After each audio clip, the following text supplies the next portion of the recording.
Hello guys, இன்னைக்கு நம்ம பார்க்க போறது பாசிபிளி த கிரேட்டஸ்ட் அல்கெமிஸ்டோட எபிசோட் 4 தான். ஸோ வீடியோக்குள்ள போறதுக்கு முன்னாடி எப்பயும் போல தான் மறக்காம ஒரே ஒரு லைக் போட்டுருங்க. அதே மாதிரி இப்பதான் நம்ம சேனலுக்கு வரீங்கன்னா சப்ஸ்கிரைப் பண்ணிக்கோங்க. சரி வாங்க, நம்ம டைம் வேஸ்ட் பண்ணாம எபிசோடுக்குள்ள போகலாம். எபிசோட ஸ்டார்டிங்லயே ஹீரோவும் இந்த உலகத்துல அல்கமியை பத்தி 4 புக் தான் இருக்குன்னு சொல்றான். ஏன்னா இந்த உலகத்துல ஏர்லி ஸ்டேஜ்ல இருக்கும் போதே அல்கமி அது வந்து அழிஞ்சு போயிடுச்சு. அதுக்கு என்ன காரணமா இருக்கும்னா எல்லா வார்த்தைகளும் ஏன்ஷியன்ட்ல இருக்கும், அதனால தான் அது அழிஞ்சு போச்சு. ஆனா இதுவே நான் இந்த உலகத்துக்கு வரும்போது எல்லா லாங்குவேஜையும் நல்லா படிக்க முடிஞ்சது. அதனால இந்த ஏன்ஷியன் வார்த்தை அதெல்லாம் எனக்கு எதுவுமே இல்லை, எல்லாமே காடஸோட பிளெஸிங்கால தான். அதனால தான் எனக்கு ஈஸியா இருக்கும். இதுக்கப்புறம் அவன் வந்து பார்க்க அங்க ஒரு ஷோ ஒன்று இருக்குமா, மேப்பிலும் அந்த சின்ன பொண்ணை பார்த்து அவ்வளோ சந்தோஷமாகறாங்க. அதுக்கப்புறம் அவங்க ஏகப்பட்ட டாய்லெட்டை உருவாக்குறாங்க. இதனால நம்ம ஹீரோக்கு அங்க பிரேக்கும் கிடைக்குது. அங்க ஹீரோவும் சொல்றான், இப்போ என்னால கொஞ்சம் நிம்மதியா இருக்க முடியும்னு நினைக்கிறேன். ஆமா மாஸ்டர், நீங்க வந்து பிரேக் எடுக்க போறீங்களா? அப்பனா வேற ஏதாச்சும் உருவாக்க போறீங்களா என்ன? அப்படின்னா ஒன்றும் இல்லை, நான் வந்து ஒரு விஷயத்தை தேடி போகலான்னு இருக்கேன். அதாவது ஒரு ஜேர்னிக்கு. அங்க போனா என்னால நிறைய விஷயத்த பார்க்க முடியும், நிறைய விஷயத்த கண்டுபிடிக்க முடியும். இது கேட்டோன்னே அங்க சோஃபியாவும் கேக்குறா, என்னது ஜேர்னியா? ஆமா, அதுல நீயும் என் கூட வரப்போற, நீயும் எனக்கு பாடி கார்டா இருக்க போற. அதனால நீ தான் இங்க இருந்து இந்த மேட்ச் நான் பாத்துக்கிற மாதிரி இருக்கும். மேப்பிளும் கேக்குது, மாஸ்டர் நானு வந்து என்னோட பெட்டு மேப்பிள், அதனால நீயும் கண்டிப்பா வருவ. அந்த பொண்ணுக்கும் ரொம்ப ஆர்வமா இருக்கு. அவங்க கேக்குறா, ஏன் நான் வந்து உங்க கூட வரக்கூடாதா? ஆனா அப்படி நான் கேட்டா அது தப்பாயிடும், அது ரொம்ப நாய்ஸியா தெரியும். இந்த அளவு நான் அப்படி யோசிச்சேன், ஆனா இது வந்து ரொம்ப டேஞ்சரா அமைய வாய்ப்பு இருக்கு. நான் அவ என் கூட வரானா, அவ பாடி கார்டு வேலையை பாப்பா, நீ வந்து வீட்டு வேலையை பாக்குறது ஒரு நல்ல விஷயமா இருக்கும். கேட்டோன்னே அவ அப்படியே அழுவ ஆரம்பிச்சிடறான். மாஸ்டர், அப்போ நீங்க என்ன ஒரு டாய்லெட் மாதிரி தானே பாக்குறீங்க? ஒரு டெசர்ட்ல அபரன் பண்ணா எப்படி இருக்கும், அந்த மாதிரி ஒரு டாய்லெட்டுக்கும் கீழே இருக்கனா? இவ எதுக்கு இந்த மாதிரி ஒரு விஷயத்த கூட கம்பேர் பண்றா இவளை? நான் ஒரு கட்டத்துல அவனுக்கும் புரியுது, அவளை தனியா விட்டு போறது சரியா இருக்காதா. இதனால அப்படியே பிடிச்சி யோசிக்கிறானா. ஸ்டாட்ஸை பார்க்கும்போது இவகிட்டயும் அங்க பேட்டில் பண்றதுக்கான எல்லா எபிலிட்டியும் இருக்கு. இவகிட்ட மெய்டுக்கான காம்பேட் ஸ்கில் அது எல்லாமே இருக்கா. சோ இதனால அவன் கேக்குறான், ஆமா நீ வரதுக்கு ஒத்துக்கிறனா? ஓகே தான். சோஃபியாவும் ஒத்துக்க, எல்லாருமே அங்க ஒத்துக்கிறாங்க. அப்புறம் அங்க போறதுக்கு வெப்பன் தேவைப்படல. அதனால ஹீரோ வந்து வெப்பனை கேக்குறான், உங்களுக்கு என்ன மாதிரி வெப்பன் வேணும்? அவ 2 மீட்டருக்குள்ள ஏதாச்சும் ஸ்பியர் அந்த மாதிரி ஏதாச்சும் வெப்பன் இருந்தா ஓகேன்னு சொல்றா. மாதிரி மரியாக்காவை சொல்லி தரலாம், அதாவது எப்படி சண்டை போடுறது, எப்படி நம்ம தாக்குதுன்னு. அங்க தாக்கமையும் கேக்குறான், ஆமா உனக்கு வந்து எந்த மாதிரி வெப்பன் தேவைப்படும்? அவ ரொம்ப சின்ன சின்ன பிளேட வச்சுதான் மியூலன் கம்பெனில ட்ரைனிங் எடுத்திருப்பா, அதனால அந்த மாதிரி பிளேட தான் அவ கேக்குறா. அங்க சோஃபியாவும் சொல்றா, அதை வச்சு தாக்குறது ரொம்ப கஷ்டமான விஷயமா இருக்கும், இருந்தாலும் பரவாயில்ல, ஸ்பியரை எப்படி ஹேண்டில் பண்ணணும்னு நான் உனக்கு சொல்லி தரேன். இதுக்கப்புறம் அவன் பிளேட உருவாக்க ஆரம்பிக்க, ஆனா இந்த உலகத்துல அந்த மெட்டலை வச்சு உருவாக்குனா அது வந்து அவளுக்கும் தாக்கு பிடிக்காது. அதனால அவன் இன்னமும் ஹார்டான மெட்டலை வச்சு அவன் உருவாக்க ட்ரை பண்றான். சரி அவங்க ட்ரைனிங் பண்றாங்க. இதே மாதிரி அங்க பிளேடும் உருவாகுது.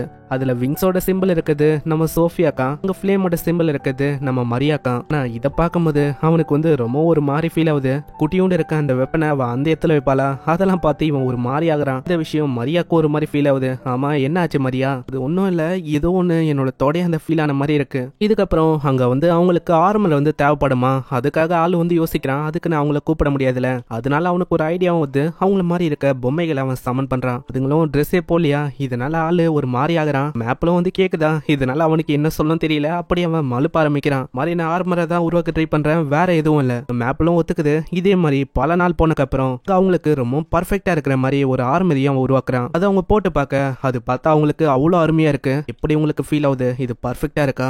இது வந்து ரொம்ப பர்ஃபெக்டா இருக்கு, அதாவது இது எனக்கு ரொம்ப ஃபிட்டிங்கா இருக்கு. ஆமா ஆமா, எனக்குனே தச்ச மாதிரியே இருக்கு. எப்படி? அதுவா மாஸ்டர் வந்து ஒரு டாலு. ஏய் நீ வந்து என்ன சொல்ற? அது வந்து ஏதோ உலது, அதெல்லாம் கண்டுக்காதீங்க. அது மேப்பிளோட ஒரு ஸ்கில், அதை வச்சுதான் நான் இதை உருவாக்குனேன். இந்த விஷயம் உங்களுக்கு ரொம்ப பிடிச்சிருக்கு. அந்த சோடையும் அவன் காட்டுறானா, அதுவும் சும்மா பர்ஃபெக்டா இருக்கு. அதே மாதிரி அந்த குட்டி கத்தியும் தான். இதுக்கப்புறம் அவன் ஒரு 3 ரிங்க கொடுக்கறான். அது ஃபுல்லாவே மானாவால நிறைஞ்சிருக்கான். இதை பயன்படுத்தும் போது அவங்களோட மேஜிக் மேல நல்லா போக்கஸ் செலுத்த முடியுமா. இதுக்கப்புறம் அவங்க ஃபைனலி அந்த கில்டுக்கும் போய் ரெஜிஸ்டர் பண்றாங்க. இப்போ இவங்களோட ரேங்க் அது வந்து எச்ல இருக்கு. ரெஜிஸ்டர் பண்ணனால இவங்க வந்து இப்போ கொஸ்ட் எடுக்கிற மாதிரி இருக்கு. இவங்களால இப்போ கொஸ்டியும் ஜில எச் அந்த மாதிரி கொஸ்ட் தான் எடுக்க முடியும். பின்னாடியே சோஃபியாவும் கேக்குறான், ஆமா இந்த மாதிரி கொஸ்ட் எடுத்தா நம்மளால அவளுக்கும் ஏர்ன் பண்ண முடியாது, ஒன்னும் ரேங்க் ஏத்தவல்ல, அதனால நீங்க கவலைப்பட வேணாம். அதுக்குள்ளேயே 4-5 தடிமாடு மாதிரி சில பேர் வராங்க. அவங்க வந்து இந்த மாதிரி அழகான பொண்ணுங்களை பார்த்தோன்னே அப்படியே அவங்களோட குழுக்கு ஜாயின் பண்ண கூப்பிடுறாங்களா. இதை பார்க்கும்போது அங்க ஹீரோ அப்படியே போய் நிக்கிறான். ஏய் பொடி பையில, உன்னால என்னடா பண்ண முடியும், மரியாதையா நகர்ந்து போ. தாக்கமிக்கே ஒரு மாதிரி பயமா தான் இருக்கு. இருந்தாலும் அவன் வந்து எல்லார்கிட்டயும் சொல்றான், உங்களுக்கு தெரியாதுன்னு நினைக்கிறேன், நாங்க வந்து லயன் ஃபேங் அவங்களோட மெம்பரு. ஆனா அதெல்லாம் கண்டுக்காம தாக்க வரானா அவனோட மேஜிக்கை பயன்படுத்த. இதனால அவனோட கை தான் உடைஞ்சு போகுது. ஏன்னா அவன் அயன் மாதிரி ரொம்ப ஹார்டா மாறிட்டான். இதெல்லாம் பார்க்கும்போது அங்க பின்னாடி ஒரு பர்சனும் அவங்க கேக்குறான், என்ன ஆச்சு, என்ன கலவரம் இங்க? அது ஒண்ணும் இல்ல, நான் வந்து எதுவுமே பண்ணல. அங்க அதே மாதிரி பின்னாடியே ஒரு பர்சன் வந்து சொல்றான், ஆமா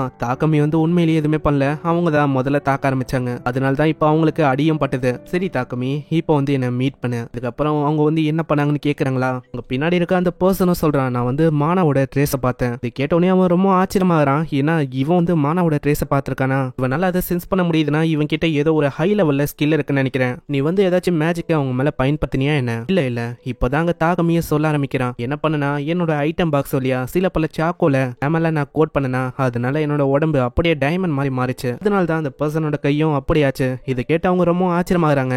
ஃபர்ஸ்ட் டைம் இவன் இந்த அல்கமி கில்டுக்கு வரும்போது இவங்களுக்கு ஒரு டவுட் இருந்தது. ஏன்னா இவன் பண்ணது அது அல்கமியால தான். இவன் கிட்ட எவ்வளவு திறமை இருக்கிறத பார்த்து அவங்க ரெண்டு பேரும் சொல்றாங்க, நீங்க வந்து ரேங்க் அடிக்கு போயிட்டா இந்த மாதிரி ஆளுங்களால உங்களுக்கு பிரச்சனை வராது. ஏன்னா அப்பதான் இந்த மாதிரி சில பல ஆளுங்க திரும்ப வந்து உங்களை தொலை பண்ண மாட்டாங்க. ஏன்னா உங்க கூட பார்ட்டி மெம்பர்ஸும் ரொம்ப அழகா இருக்காங்களா, அதனால இந்த மாதிரி குடைச்சல் கொடுக்க கண்டிப்பா வருவாங்க. ஆனா இவங்க ரெண்டு பேரும் இன்னைக்கு தான் ஜாயின் பண்ணாங்க. அதுக்குள்ளேவா இல்ல நீங்க 3 பேரும் ஒத்துக்குனா ஓகே தான், நீங்க லெவலப் ஆகலாம் ஈஸியாவே.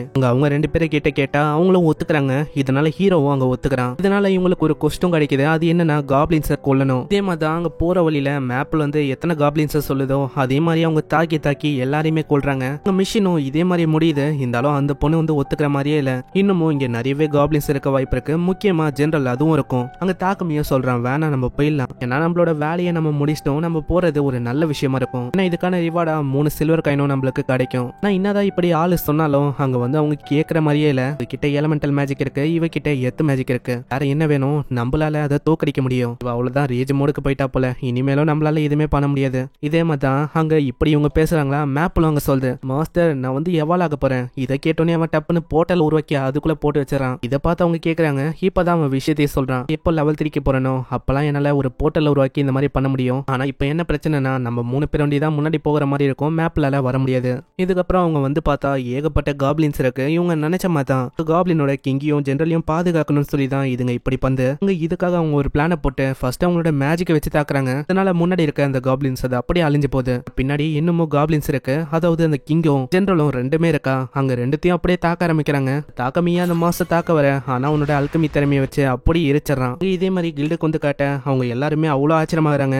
எவ்வளவு பெரிய விஷயத்த பண்றதுக்கு ஒரு பெரிய படையே தேவைப்படும். நான் இவங்க அப்படியே பண்ணனால இவங்களோட ரேங்க் அது வந்து அதிகமாகுது. திடீர்னு அந்த மேப்ல வந்து மேப்ல பார்த்து அவங்க ரொம்ப ஆச்சரியமாகறாங்க. ஏன்னா மேப்ல வந்து அப்படியே ஒரு பொண்ணு மாதிரி டிரான்ஸ்ஃபார்ம் ஆயிருக்கு. மேப்லுக்கும் அவ்வளவு சந்தோஷம். ஏன்னா அந்த சின்ன பொண்ணு மரியா அவகிட்ட பேசணும்னு அதுக்கு அவ்வளவு ஆசையா இருந்தது. இப்போ அதோட கனவும் நிறைவேறி இருக்கு. இதே மாதிரி அவங்க 2 பேரும் எஃப் ரேங்குக்கும் நம்ம ஹீரோ இ ரேங்குக்கும் ப்ரொமோட் ஆகிறான். சரிங்களா, அவன் வீட்டுக்கு வந்தோடனே அங்க அந்த பொண்ணு சொல்றான், மாஸ்டர் உங்ககிட்ட ஏதாச்சும் பீஸ் ஆஃப் துணி இருக்குமா? நீ மேப்ல கிட்டே அதை கேட்கலாம்ல. இல்ல அதெல்லாம் ரொம்ப ஹை குவாலிட்டி துணி, அதெல்லாம் எனக்கு வேணாம், அதை நான் வேஸ்ட் பண்ண விரும்பல. ஏன்னா என்ன விஷயம்னா சொல்லு, என்ன விஷயம்? எனக்காகவும் சோஃபியாக்காகவும் உள்ளாடைய நான் செய்யணும். கேட்டோடனே அவனுக்கு அவளைக்கும் புரியல. ஏன்னா உள்ளாடைய அந்த மாதிரி துணியை வச்சு எப்படி உருவாக்க முடியும்னு. அங்க உடனே அவ வரைஞ்செல்லாம் காட்டுறா. அது ரொம்ப கோமாளித்தனமா இருக்கா. அதனால அங்க தாக்கமி வரைஞ்சு காட்ட அவளோட ஃபேஸ் ரியாக்ஷனே அப்படியே மாறுது. அப்பதாங்க தாக்கமிக்கு புரியுதா, ஐயோ இதை பத்தி நம்ம எவ்வளவு டீட்டெயிலா வந்துட்டோன்னு. இதனால அவன் பயப்படுறானா. ஆனா அந்த மாதிரி அங்க விஷயம் எதுவும் நடக்கல. சீக்கிரம் எனக்கு வந்து இது ரொம்ப பிடிச்சிருக்கு, இதை செய்யுங்க. அதுக்கப்புறம் அவன் வெளியில வந்து பார்த்தா பெப்பேக் வந்து அப்படியே மயங்கி போயிட்டாரு. மேப்ல இந்த மாதிரி உருவத்துல பார்த்தனால தான் அவர் அப்படி மயங்கிட்டாராம். அங்க இப்பதான் அவர் வந்த விஷயத்தையே சொல்றாரு. லார்ட் மார்க்கஸ் அவர் வந்து உங்களோட அந்த பியூரிஃபிகேஷன் டிவைஸ் அந்த டாய்லெட்டை பார்த்து ரொம்ப ஆச்சரியமானாரு. அதனால உங்ககிட்ட பேசணுமா. சோ இதனால அவனுக்கும் வேற வழி தெரியல. அங்க போய் பார்த்தா அதனால இந்த சிட்டிக்கு ஏகப்பட்ட நன்மை நடந்திருக்கு. இங்க டிசீஸ் அது வந்து பரவதில்ல. பியூரிஃபிகேஷன் டிவைஸ்னால நிறைய விஷயம் மாறி இருக்கு. அதனால ரொம்ப நன்றி தாக்கமி. என்னோட நைட்ஸால அந்த வேலையை பண்ண முடியல. அவங்களுக்கும் இது மிகப்பெரிய ஒரு நன்றி மாதான். அதனால நீ வந்து ஒரு மிகப்பெரிய இடத்துல இருக்கணும். அப்படி நான் பண்ணாம போயிட்டா இது வந்து இந்த என்டையர் கண்ட்ரிக்கே ஒரு பெரிய லாஸா இருக்கும். அதே மாதிரி நீ எப்பயுமே கவனமா இருக்கணும். ஏன்னா இப்பதான் ஒரு பெரிய விஷயம் ஆரம்பிக்க போகுது. அதுக்கப்புறம் அந்த உள்ளாடைய உருவாக்கி அவன் வந்து ரொம்ப களைச்சு போயிட்டான். மேப்பிள் தான் அதை கொண்டு வந்து காட்டுதா. அங்க மத்தவங்க கிட்டயும் அவன் காட்டுறான். அதை பார்த்து அவங்க அவ்வளவு சந்தோஷமாறாங்க. ஆனா என்ன ஒண்ணு, கம்மியோட நிலைமை தான் இதனால ரொம்ப மோசமா இருக்கு. வந்து 3 நாளா ரொம்ப கஷ்டப்பட்டீங்களா இதை உருவாக்குறதுக்கு? ஆமா இது 3 நாளா நான் அந்த ரூம்ல உட்காந்து உருவாக்குனேன். அதை பார்த்து அவங்க அவ்வளவு சந்தோஷமாறாங்க. ஏன்னா அது ரொம்ப சாஃப்டாவும் ரொம்ப நல்லாவும் இருக்கு. இதை வந்து நீங்க ட்ரை பண்ணி பாருங்க. ஆனா இதை கேட்டோன்னே அவன் வந்து தப்பா பஞ்சிக்கிறாங்க. அதனால தாக்கமியே சொல்றான், இல்ல நீங்க நினைக்கிற மாதிரி இல்ல, நான் வந்து ஓடி போயிடுறேன். இதனால அவன் உள்ள போய் வெக்கப்படுறானா.